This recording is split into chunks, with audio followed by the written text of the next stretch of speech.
এক রাতে হুট করে অফিসের কলিগরা মিলে রওনা দিলাম রাঙামাটির উদ্দেশ্যে।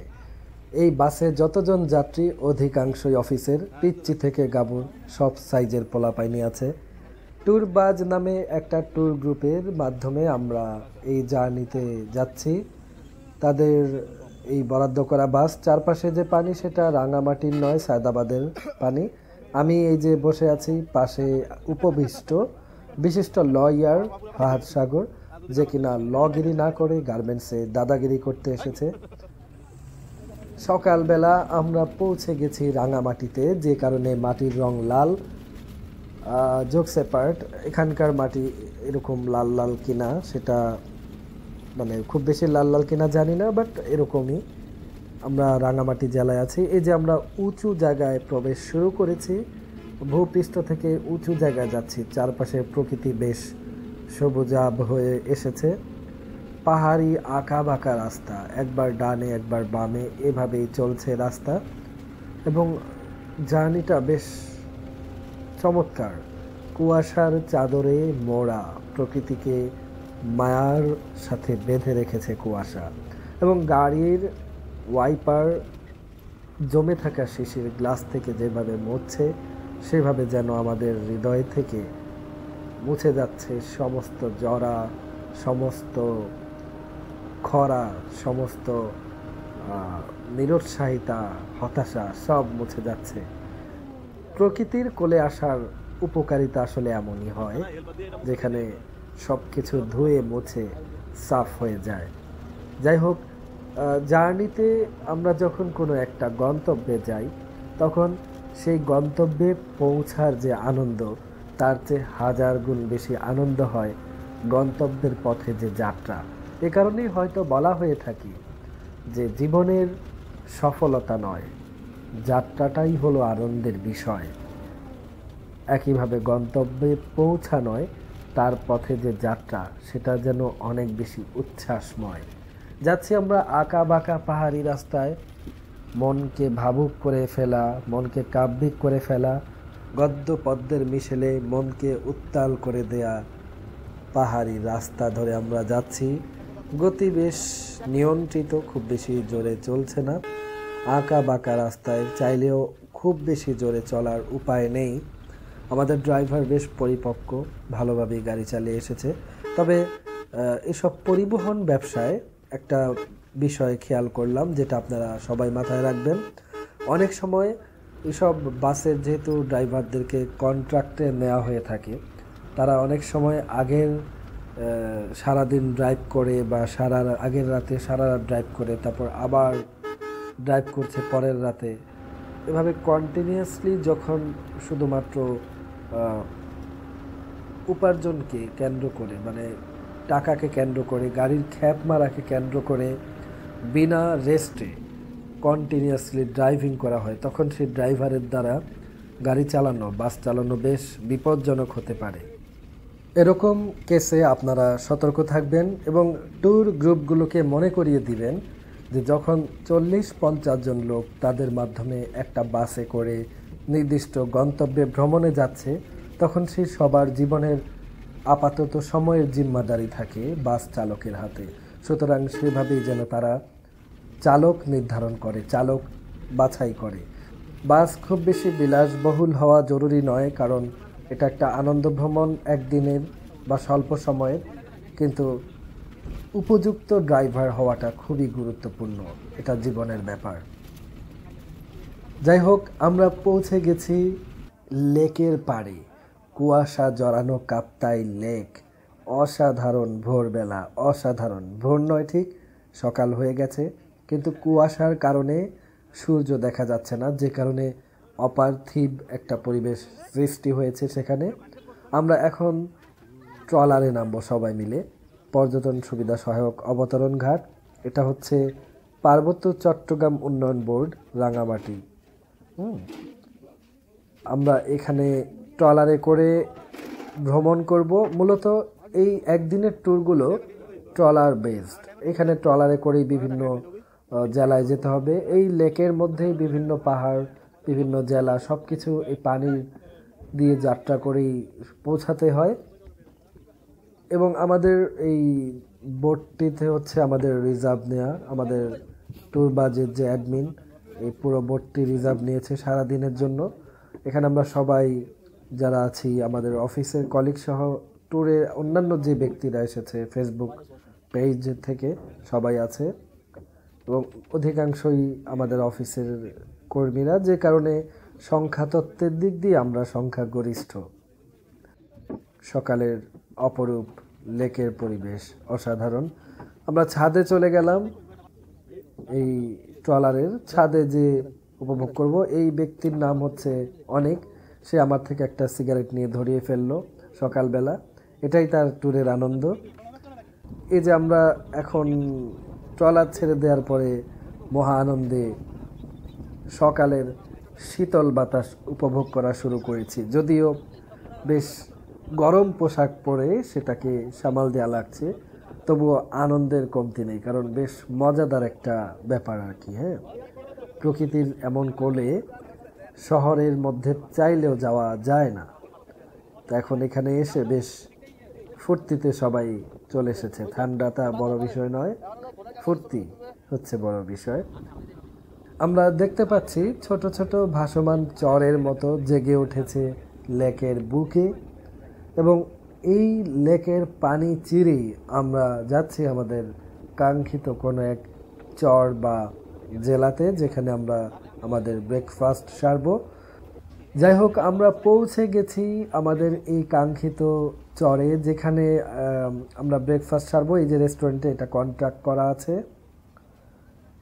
ট্রলার থেকে নেমে আমরা সবাই যার যার মতো করে ঘুরে ফিরে দাঁত ব্রাশ করে ফ্রেশ হয়ে আমরা প্রস্তুতি নিচ্ছি যে আমরা ব্রেকফাস্ট সারব। সকালবেলা বেশ অপরূপ। কেউ কেউ বাচ্চাদের মতো দোলনায় দোল খাওয়া শুরু করেছে। এই সকালের ব্রেকফাস্ট আমরা এখান থেকে সারলাম, এই রেস্টুরেন্ট থেকে, এটা কন্ট্রাক্ট করা। এখানে আমরা দুপুরে লাঞ্চও করব। আমরা আবার ট্রলারে ব্যাক করার প্রস্তুতি নিলাম এভাবে, কারণ আমরা আবার অন্য জায়গায় যাব। সবাই মিলে উঠে গেলাম ট্রলারে, আবার যাত্রা শুরু হলো। এবার যাত্রায় রোদের দেখা পেলাম, বোঝা যাচ্ছে যে কুয়াশার চাদর সরে যাচ্ছে, মৃদু রোদ উঁকি মারছে লেকের বুকে, এবং ট্রলারে উপস্থিত সবাই বেশ আনন্দের সাথে সূর্যকে অভ্যর্থনা জানানোর জন্য অপেক্ষা করছে। ফেলে আসছি যে জায়গা ব্রেকফাস্ট করলাম, সেখানে আবার পরে ব্যাক করব। এখন গন্তব্য সামনের দিকে আমরা যাচ্ছি, সামনে অপরূপ দৃশ্য দেখতে দেখতে। এই দৃশ্য চাইলেই প্রতিদিন দেখা সম্ভব নয় ঢাকা শহরে, অথচ সদিচ্ছা থাকলে সময় বের করে মাসে একদিন দুই দিন ঘুরে আসা যেতেই পারে, যেহেতু এখন অনেক অনেক ট্যুর গ্রুপ রয়েছে। অলরেডি সূর্য চোখ ধাঁধিয়ে দিচ্ছে, মানে দেয়া শুরু করেছে। আমরা অধীর আনন্দে অপেক্ষা করছি সূর্য আমাদের ঝলসে দেবে আনন্দের সাথে। এই যে চারপাশে এখন বাতাসটাকে উপভোগ্য মনে হচ্ছে রোদের স্নান করা বাতাস। ঢেউ দেখতে পাচ্ছি, বেশ চমৎকার লাগছে, সাগরের পানির মতো এই জায়গাটা। মনে হচ্ছে যে গ্রিসের কোন একটা আইল্যান্ডে আমরা পৌঁছে গেছি, এরকম একটা ব্যাপার স্যাপার। ওই যে পাহাড়ের মতো উঁচু জায়গা, অসাধারণ অসাধারণ। প্রকৃতি আসলে খুবই চমৎকার। এই যে চারপাশ দেখতে দেখতে আমরা পানির হাওয়া বাতাস উপভোগ করতে করতে পৌঁছে যাচ্ছি কিনারে। এখানে রয়েছে আদিবাসী মার্কেট এবং রয়েছে বুদ্ধ মন্দির।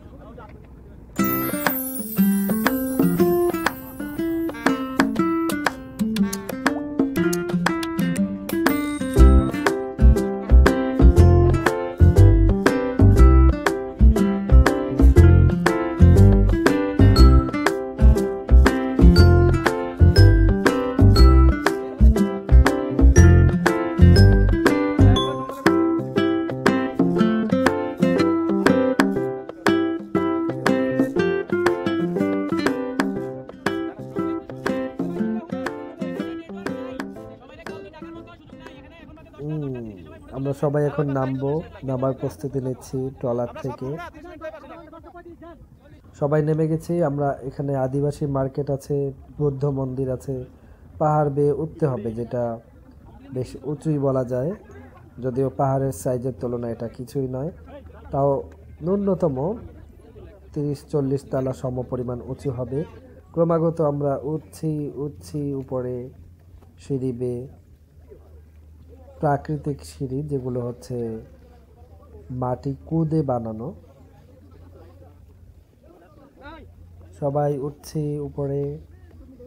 উঠতে উঠতে আমরা একটা সময় পৌঁছে গেলাম একটা লেভেলে, যেখানে থেমে সবার মনে হলো ছবি তোলার জন্য চমৎকার জায়গা। এখানে আমরা ছবি তোলার প্রস্তুতি নিলাম, অনেকেই নিল। ধীরে ধীরে সবাই ছবি তোলা শুরু করলো, আমিও ছবি তুললাম। যেমন এই যে একটা দেখাচ্ছি খুব অল্প সময়ে, এই আর একটা, কারণ অলরেডি গরম লাগছিল তাই শীতের কাপড় রেখে দিয়ে ছবি তুললাম এভাবে। এই যে বৌদ্ধ মন্দিরের সামনে, বৌদ্ধ মন্দিরের সাথে ব্যাকগ্রাউন্ডটা অসাধারণ, পাহাড়ের উঁচু থেকে অসাধারণ ছবি, মনে হয় ভালো এসেছে মোটামুটি। যাই হোক, আমরা আদিবাসী মার্কেটের নিচে নেমে চলে আসলাম উপরের বুদ্ধ মন্দির ভ্রমণ শেষে। মার্কেট থেকে পণ্য কেনাকাটা টুকটাক হলো। মার্কেটে তেমন একটা পণ্য পাওয়া যায়নি। আনারস, ডাব, কলা এগুলো কেবল খাবার ছিল। তো খাবারের মধ্যে আনারস, পাহাড়ি আনারসটা বেশ মজাদার। আর আইটেমের মধ্যে আদিবাসীদের যে উৎপাদিত পণ্য যেগুলো খুব বেশি থাকার কথা সেগুলো তো ছিল না। আমরা আনারস খেলাম। তারপর হচ্ছে যে আমি ঘুরতে ঘুরতে দেখছিলাম যে কি কি আছে এখানে। বাসা বাড়িতে নেওয়া যায় এমন কোনো অর্নামেন্টস বা শোপিস বা কসমেটিক্স টাইপের, বা আমাদের ট্রেডিশনাল আদিবাসীদের যে ড্রেসগুলো সেগুলো দেখছিলাম। তেমন কিছু একটা দেখছিলাম না, যা দেখছিলাম আহামরি আনকমন নয়, কমন জিনিসপত্রই। শুনেছি যে হাটবারে এখানে অনেক জিনিস আসে, এবং হাটবার হচ্ছে শনিবার। আমরা শুক্রবার দিন পৌঁছার কারণে খুব বেশি পণ্য দেখতে পাইনি বলে জানিয়েছেন সেখানকার বাসিন্দারা, মার্কেটের দোকানিরা। তবুও একেবারে খালি হাতে গেলে কেমন হয়ে যায়, সে কারণে কিছুক্ষণ ঘুরে ফিরে এটা সেটা দেখে পরে একটা জামা কিনলাম আমার ওয়াইফের জন্য, এবং তারপর আমরা চলে আসলাম আবার ট্রলারে। আবার যাত্রা শুরু হলো। এবারের গন্তব্য শুভলং ঝর্ণা। ওই যে উপরে দেখা যাচ্ছে বৌদ্ধ মন্দির, এটা পেরিয়ে আমরা চলে এসেছি। চলছে ট্রলার আনন্দ ভ্রমণে। কতগুলো মানুষ আমরা একত্রে যাচ্ছি, বেশ ভালোই লাগছে আসলে। প্রকৃতির সান্নিধ্য অসাধারণ একটা ব্যাপার, ছোট পরিসরে হলেও খুব চমৎকার একটা ব্যাপার। এই জায়গা পার হওয়ার সময় বেশ অবাক হয়েছি, মানে মাটি এগুলো কিন্তু কোনো পাথর নয়। সম্ভবত বছরের পর বছর এগুলো পানির নির্দিষ্ট চাপে এই শক্ত এবং পোক্ত হয়ে পাথরের আকার ধারণ করেছে। কি সুবিশাল চূড়ার মতো গর্বিত এবং উদ্ধত ভঙ্গিতে দাঁড়িয়ে আছে।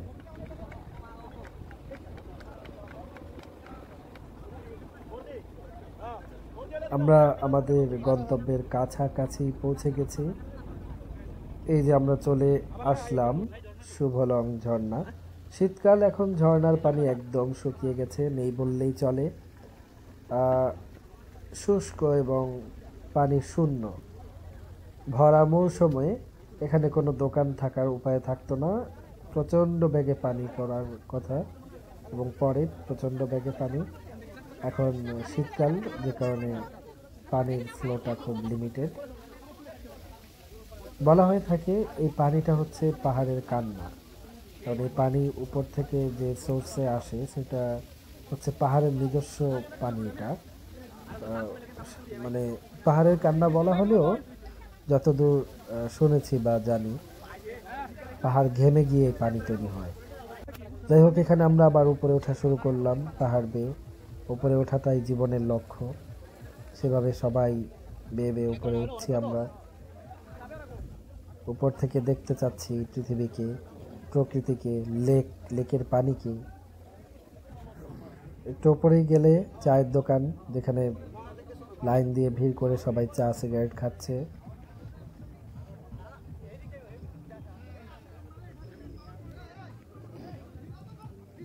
একটা বিষয় না বললেই নয়, বাঙালিদেরকে অনেক সভ্য হতে হবে। বাঙালিদের সভ্য হওয়া অনেক বাকি আছে।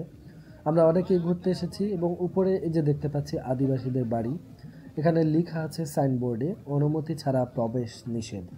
এবং অসাধারণ সুন্দর একটি বাচ্চা এখানে খেলা করছিল, জাস্ট এটা ভিডিও চলাকালে ধরা পড়লো। নিশ্চয়ই মানুষ বিরক্ত করে বলেই ওনারা লিখে রেখেছেন যে অনুমতি ছাড়া প্রবেশ নিষেধ। যাই হোক, আমরা মানে প্রবেশের কোনো চেষ্টাই করলাম না বা করার প্রশ্নই আসে না। আমরা প্রকৃতি উপভোগ করতে এসেছি, গাছের পাতার গ্রান, পানির গ্রান, বাতাসে নিঃশ্বাস নেওয়া, এগুলো হচ্ছে আমাদের লক্ষ্য। সে অনুযায়ী আমরা সেভাবেই ঘোরাফেরা করছি এবং ঘুরতে ঘুরতে যখন আবার ব্যাক করছিলাম ওই জায়গা দিয়ে, তখন দেখতে পেলাম ওই বাচ্চাটিকে ওই বাড়িতে এসে কয়েকজন ভিডিও করার জন্য বাচ্চার বাবাকে ডাক দিচ্ছে যে বাচ্চাটাকে যেন বের করে তাদের ক্যামেরার সামনে আনা হয়। এটা খুবই গর্হিত একটা কাজ, এটা কারো করা উচিত না। কারো বাচ্চা আমাদের মানে ছবি তোলার কোনো আইটেম গার্ল নয় বা আইটেম বয় নয়, মডেল নয় যে চাইবো আর ছবি তুলব। তারা বাচ্চা। কোনো বাবা এটা চাবে না যে তার সন্তানকে ছবি তোলার উপকরণ হিসেবে পর্যটকরা ব্যবহার করুক। যাই হোক, আমরা নিচে যে পাহাড়ি কলা খেলাম, চমৎকার পাহাড়ি কলা, খুবই ভালো লাগলো খেয়ে, তৃপ্তি নিয়ে খেলাম। আনারস তো আগেই খেয়েছিলাম। দুপুরের খাবারের সময় এসে গেছে, ওই আগের সকালের ব্রেকফাস্টের জায়গাতে দুপুরের খাবার, আলু ভর্তা, ডাল, সালাদ, পেঁয়াজ ভাজি এবং বাঁশ মুরগি মানে ব্যাম্বু চিকেন। খাবার শেষে আমরা আবার যথারীতি রওনা দিলাম। নৈসর্গিক সৌন্দর্যের লেক, অলরেডি সূর্য বেশ ভালোই তাপ ছড়াচ্ছে, প্রত্যেকে আনন্দ নিয়ে সেই সূর্য স্নান করছি আমরা লেকের পানিতে। অনেকে ছবি তোলায় ব্যস্ত, সিগারেট খাওয়া, ছবি তোলা, চা খাওয়া, এ যেন জীবনের একেবারে একই পুনরাবৃত্তি, অথচ কত আনন্দময় যখন মানুষ ভ্রমণে যায়। আমরা পরন্ত বিকেলের আগ দিয়ে চলে এসেছি ঝুলন্ত ব্রিজের কাছে। এই ঝুলন্ত ব্রিজ রাঙামাটির অন্যতম পর্যটক আকর্ষণের কেন্দ্রবিন্দু। আমাদের ট্রলার চলে এসেছে ঝুলন্ত ব্রিজের বেশ কাছেই। আমরা ঝুলন্ত ব্রিজের সংলগ্ন যে ঘাট, সেখানে ট্রলার থেকে নামবো এখন। একদম কাছে ভিড়ে গেছে ট্রলার, এই যে ঝুলন্ত ব্রিজ দেখতে পাচ্ছি। আমরা ট্রলার থেকে নামার পরে একটা ছবি তুললাম। এই যে ছবিটা আসলে আমার কলিগ ছবি তোলা অতটা দক্ষ নয় অথবা কেয়ারলেস। ঝুলন্ত ব্রিজে একটা ছবি তুললাম। গাইস, ছবিটা কেমন হয়েছে জানাতে ভুলবেন না ভিডিওর কমেন্টে। এবং ছবি তোলার জন্য ব্যাকগ্রাউন্ডে শূন্যতা পাওয়া যায়নি, কারণ অনেক মানুষ ছিল। এবং ঝুলন্ত ব্রিজ সংলগ্ন মার্কেট আছে এখানে, সেই মার্কেটে আমরা টুকটাক কেনাকাটা করলাম, আচার টাচার, ব্রেসলেট, বাড়ির নারীদের জন্য, কেউ গার্লফ্রেন্ডের জন্য, কেউ বউদের জন্য। এই জামাটা কিনলো আমাদের কলিগ একজন, হুমায়ুন ভাই। এবং এখান থেকে আচার, ব্রেসলেট, তারপর হচ্ছে শাল ইত্যাদি হাবিজাবি কিনে আমরা এই মার্কেট থেকে ঘুরতে ঘুরতে হাঁটতে হাঁটতে রওনা দিলাম, মানে আবার ট্রলারের দিকে যাত্রার জন্য। যাত্রা পথে আমরা দেখতে পেলাম মজার কাপ ঝালমুড়ি। কাপ ঝালমুড়িটা নাকি অনেক মজার। কাপ ঝালমুড়িটা আমরা টেস্ট করার জন্য অর্ডার করলাম। আসলে দেখতে খুবই চমৎকার এবং খেতেও বেশ সুস্বাদু ছিল।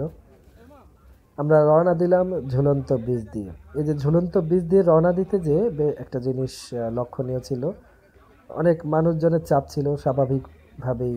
যেহেতু বিকেল হয়ে গেছে, মানুষজনের চাপ থাকবেই, কিন্তু অসভ্যতার চূড়ান্ত একটা ব্যাপার ছিল। এমনিতে লোকজন যাচ্ছে, সেটার প্রেশার এক জিনিস, কিন্তু আমরা ব্রিজের মাঝখানে ওখানে দায়িত্বরত কয়েকজনকে দেখলাম বারবার মাইকে অ্যানাউন্সমেন্ট দিচ্ছে যে কেউ ঝুলন্ত ব্রিজকে দোলাবেন না, এটা বিপজ্জনক হতে পারে। এটা একটা এমন একটা স্থাপনা, এটা আমাদের হেরিটেজ, আমাদের একটা মানে সৌন্দর্য এবং কারিগরি একটা নিদর্শন যে আমরা কি কি তৈরি করেছি এই প্রকৃতির মাঝে। কিন্তু কিছু কিছু উগ্র বা কমন সেন্স বিহীন মানুষ, ছেলেরা, এগুলো মেয়েদের তো এই ধরনের সমস্যা নাই, ছেলেগুলো আর কি, তারা বীজকে ইচ্ছাকৃতভাবে মাঝখানে দাঁড়িয়ে দোলাচ্ছিল, যেটা আমরা আসলে ভিডিও করিনি, কারণ দেখা গেছে যে এই ধরনের ছেলেরা বেশ উগ্র প্রকৃতির হয়। এটা ভিডিও করলে সেখান থেকে অনাকাঙ্ক্ষিত পরিস্থিতি হতে পারতো। তো সেই জায়গাটা যাতে সবাই সতর্ক থাকে, যাতে একটু সভ্য মানুষদের মতো যাতে আচার ব্যবহার থাকে ঘুরতে গিয়ে, সেটা আমাদের খেয়াল রাখা উচিত।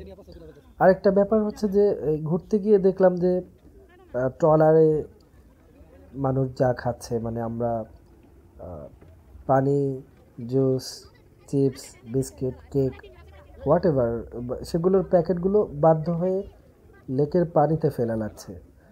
ট্রলারদের প্রত্যেকেরই উচিত একটা বড় বিন ব্যবস্থা করা, যাতে সব মানুষ তাদের ডাস্টগুলো, তাদের জঞ্জালগুলো একটা নির্দিষ্ট জায়গায় ফেলতে পারে। পানিতে ফেলা মানে প্রকৃতিকে দূষিত করা। এই আদিবাসীদের এলাকায় অ্যাকচুয়ালি পর্যটক হিসেবে আমরা খুবই ব্যর্থ। সে তুলনায় আদিবাসীরা অনেক পরিপাটি এবং তারা প্রকৃতিকে যথেষ্ট পরিচ্ছন্ন রাখার চেষ্টা করে। আমাদের সে অভ্যেসটা নেই, যে কারণে আমার মনে হয় যে পর্যটন সারা বিশ্বে যেভাবে চলে সেভাবে আমাদের মনোযোগ দেওয়া উচিত। যাই হোক, আমরা যাত্রা শুরু করলাম আবারও। এটা আমাদের ট্রলারের শেষ যাত্রা। আমাদের গন্তব্য পলয়েল পার্ক। আমরা এখন পলয়েল পার্কের দিকে যাব। ওই পাশে ট্রলারে আদিবাসীরা নাচ গানের সাথে হুল্লোড় করছে। বাই দ্য ওয়ে, ট্রলারের পিছনে যে এই ছোট ছোট বিষয়, এইগুলো ছোট ছোট যে খুপটির মতো, এগুলো মিনি টয়লেট, খুবই খুবই মিনি টয়লেট, যেখানে কোনো রকম কেচকি দিয়ে বসা যাবে ইমার্জেন্সি প্রয়োজন সারার জন্য। এটা রাখা হয়েছে ইমার্জেন্সি প্রয়োজনে, তাই কিছু বলার নেই। আমরা নেমে যাওয়ার মতো অবস্থায়, অর্থাৎ আমরা একেবারে চলে এসেছি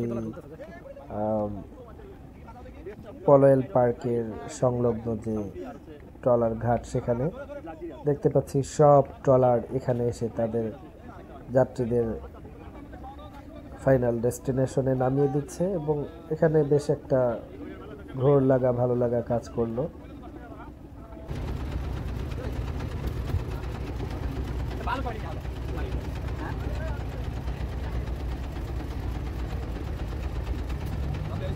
ফাইনালি আমরা নামলাম, পলয়েল পার্কে নামলাম। পলয়েল পার্কে নামার পর সবাই জড়ো হলাম এক জায়গায়, আমাদের গ্রুপের সবাই যে এখানে জড়ো হলো। অতঃপর আমরা দেখলাম এখানে একটা প্রেমের তালা। প্রেমের তালা মানে এখানে যার প্রেমের মানুষ, মনের মানুষ, বা যার বিয়ে হয় না বা মনের মানুষ পাচ্ছে না, তার নামে তালা লাগাতে হয়। তালা লাগিয়ে দিলে তারপরে যদি তার মনের বাসনা সুতীব্র হয়ে থাকে, তাহলে সে তার কাঙ্ক্ষিত ব্যক্তিকে পেয়ে যাবে বা তার বিয়ে হয়ে যাবে। এই কনসেপ্টটা আমরা দেখেছিলাম এর আগে ইউরোপে, মানে ফ্রান্সে। যাই হোক, আমরা পলয়েল পার্কের ভিতরে রওনা দিলাম। ভিতরে যে আমরা আবার আরেকটা ছোট ঝুলন্ত ব্রিজ দেখতে পেলাম, এবং মানে দুঃখের বিষয় হচ্ছে এখানেও একই অবস্থা, যে কিছু কিছু ছেলেরা এখানেও এই ব্রিজকে অহেতুক দোলাচ্ছে আর কি। যেটা ঝুলন্ত ব্রিজ, এটা সুইং করবে, এটাই স্বাভাবিক, কিন্তু এটাকে ইচ্ছাকৃতভাবে ঝুলিয়ে কি করা হচ্ছে, এটা তো দোলনা নয়, তারপরে ওই জিনিসটা যে কেন তারা করে, এটা ওই যে কমন সেন্সের অভাব, যে অনেকের হাতে কষ্ট হচ্ছে, অনেকে পড়ে যাচ্ছে। এটা খুবই আসলে বাজে একটা ব্যাপার, যে কত কষ্ট করে মেয়েগুলো যাচ্ছে, মানে একটা হচ্ছে যে চলতে চলতে হয়, একটা ইচ্ছাকৃতভাবে হয়। ইচ্ছাকৃতভাবে যারা করে তাদের যে বিষয়টা খুবই আসলে খারাপ, এটা উচিত নয় একদম। যাই হোক, আমরা পার্কের ভিতরে দর্শনীয় স্থান দেখছি, মানুষ দেখছি, বিভিন্ন কারুকার্যময় রাস্তাঘাট ডিজাইন দেখছি, চমৎকার জায়গা, বেশ ভালো লাগছে। অনেক মানুষ, শুক্রবার দিন স্বাভাবিকভাবে অনেক মানুষ এসেছে। এই জায়গার ভিউটা খুবই চমৎকার, একেবারে চমৎকার একটা ভিউ, যে উপর থেকে বসে আহ, পুরো লেকটাকে দেখা যাচ্ছে একটা দৃষ্টির সীমানায়, এবং লোকজন ছবি তুলছে, খাচ্ছে, দাচ্ছে, গল্প গুজব করছে, চমৎকার একটা ব্যাপার। এখানে একটা ভাস্কর্য দেখলাম, এখানে আবারও অসভ্যতা দেখলাম। এই যে ভাস্কর্যগুলো, যেগুলো বাংলার ঐতিহ্য, কলসি কাখে নারী, ভাস্কর্য তো কোনো জায়গায় স্পর্শ করা বা এর সামনে যাওয়ার অনুমতি থাকার কথা না, সেখানে তারা ভাস্কর্যগুলো ধরে ধরে ছবি তুলছে এবং সেগুলোকে কাজ করছে, যা খুবই রিস্কি। এবং এই যে আরেকটা ভাস্কর্য, যে ঢেঁকিতে ধান ভানছেন আমাদের নারীরা, এই ভাস্কর্যটিও বাংলার একেবারে আবহমান কালের ঐতিহ্য। তো এই ভাস্কর্যের মধ্যে নারীরা ছবি তোলার জন্য একেবারে ভাস্কর্যগুলোকে ডিঙিয়ে পাড়িয়ে মারিয়ে যা করছে, সেটা গ্রহণযোগ্য নয়। আমরা পলওয়েল পার্ক থেকে বের হয়ে গেলাম। বের হয়ে আমরা চিন্তা করছিলাম যে আমরা একটু বনরূপা মার্কেটে যাব। তো সবাই না, যে আমরা তিনজন বনরূপা মার্কেটে আসলাম। বনরূপা বাজারটা আসলে 8-10টা বাজারের মতোই, একদম স্বাভাবিক, যে কোনো শহরের বাজারের মতো বা মফস্বলের বাজারের মতো। এখানে স্পেশাল ব্যাপার হলো যে এখানে মাছের বা মাংসের আইটেমগুলো অনেক বেশি পাওয়া যায়।